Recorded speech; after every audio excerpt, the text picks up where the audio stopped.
you know, many of y'all probably don't know this, but I'm a mechanic, have been for close to 10 years now. I work at a transmission shop and I'm one of their techs. And this is my personal truck, but I've been wanting to go upgrade to this Tru Cool 40K, which is very popular. Of course, it's a much bigger transmission cooler. The only thing is there's not a ton of resources online of how to keep the stock system.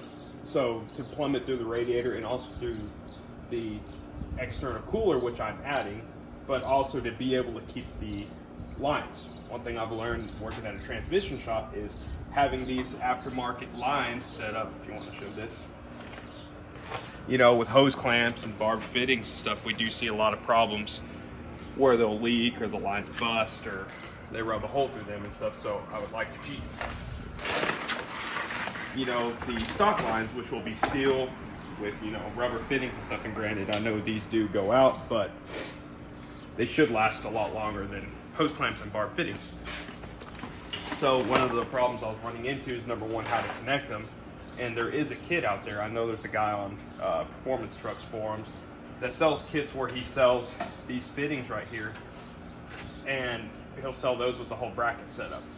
So I went ahead and went with the atomic fabrication bracket, which is going to fit up here. I have the hood latch out of the way right now. So this bracket should fit here, and it should fit on the top side of this cooler. And then I'm going to have to use the brackets that came with the cooler, which I got from Oregon Performance Transmission, these brackets, to make my own bottom bracket. A couple things I figured out on this, me and my boss did, was these fittings right here that, you know, are sold in the kit, you got to pay 65 or 70 bucks for, or about $75 for, are actually fittings from the radiator cooler on most stock radiators. So we had a bunch of these laying around the shop, and so I just took some of these and put an O-ring in the inside. If you want to look, if you can see that, just any O-ring that'll fit on the inside should fit. And I hadn't seen anyone add those, so I'm hoping that they'll work. And another part was finding the line. So this line right here should go to the outside part of the cooler, but I've seen there's been a lot of trouble finding the line that comes on this passenger side.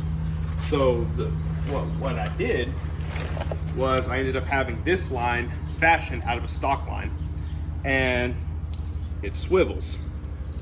So what they did was they brazed pieces of the stock line and put some 3000 PSI flexible hose. I'm thinking this should work. So stay along. I'm not going to go into great detail, but I will probably get the camera off and show some parts if I find some little tricks here and there.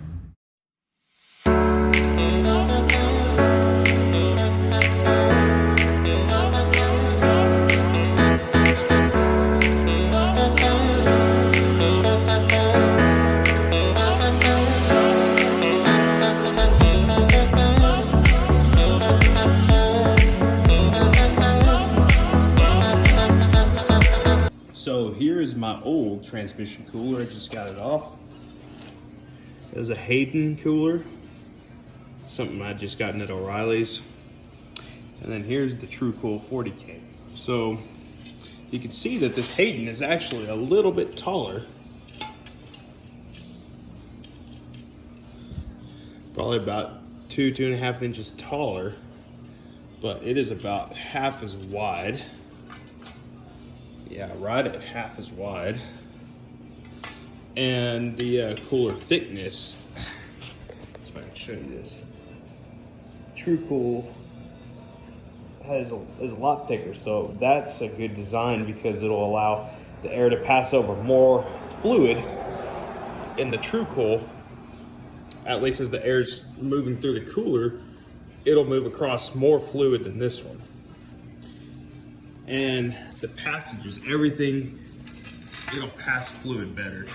You can just tell.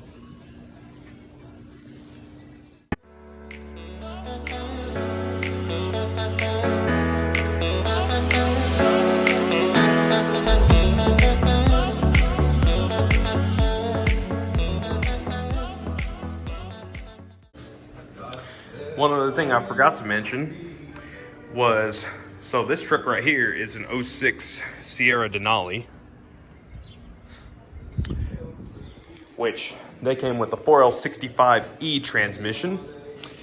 And as you guys probably know, the 4L60 type transmissions come with different cooler lines than the 4L80. Well, this truck actually had a 4L80 swap done before I got the truck. So what I ended up doing was ordering lines for a 1500 HD truck. We actually used the VIN of my boss's truck to get these lines. And we did that with the flywheel and the starter also. So just a little tip for you guys, the flywheel and starter, if you have a truck that came with a 4L60 and you 4L80 swap it, buying the flywheel and starter for a 1500 HD does work, and it eliminated a weird clearance issue I was having with the starter design for a 4L60. So I'm hoping the same will be true with these cooler lines. Ordering them for a 1500 HD, which came with the 4L80, should go ahead and clear up that problem.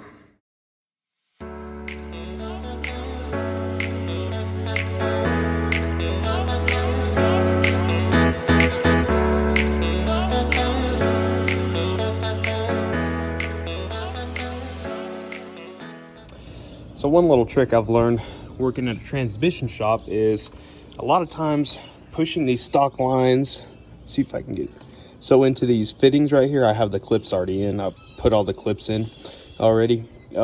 Pushing these stock lines can sometimes be a pain. So one thing I've learned is just getting a little bit of transmission assembly grease and just putting it over the fitting. Let me do that real quick. Should help the line. Something like that, doesn't take much. Just a little bit of that grease should help with the line clicking back in, and it's a lot easier than, you know, without it.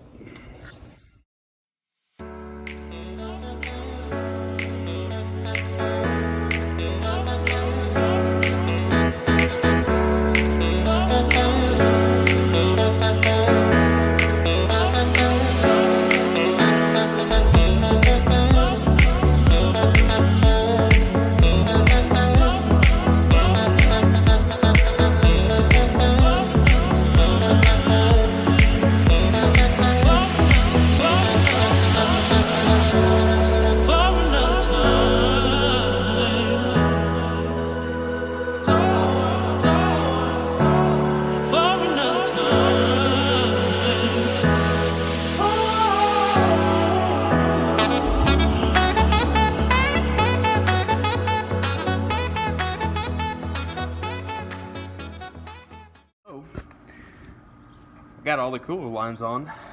Now it's just time to mount this bracket up. One thing I found is I had to end up grinding some of these radiator cooler support and cooler support. Had to grind that down so that way our bracket can sit flush. Done. Everything's hooked up. I've ran it for a little bit, checked for leaks, no leaks so far. Put about a half quart in it. I'll have to check that here in a minute. Just letting the fluid settle down the dipstick tube. But she's in, she's solid. Looks pretty professional. Everything's hooked up. Okay, yeah, a little focused. Okay. Really wasn't too bad. Had to bend the lines a little bit to, probably got bent just sometime in shipping, but cruising around town doing errands, a lot of stop and go in 100-degree heat. My 4L80 would run, at least according to the dash, it would run about 190 whenever it got really hot. And so I'm hoping this will bring that temperature down a little bit. Cruising down the highway in the summertime about 175, and I'm hoping that'd be a lot lower than that. So I'll give you updates.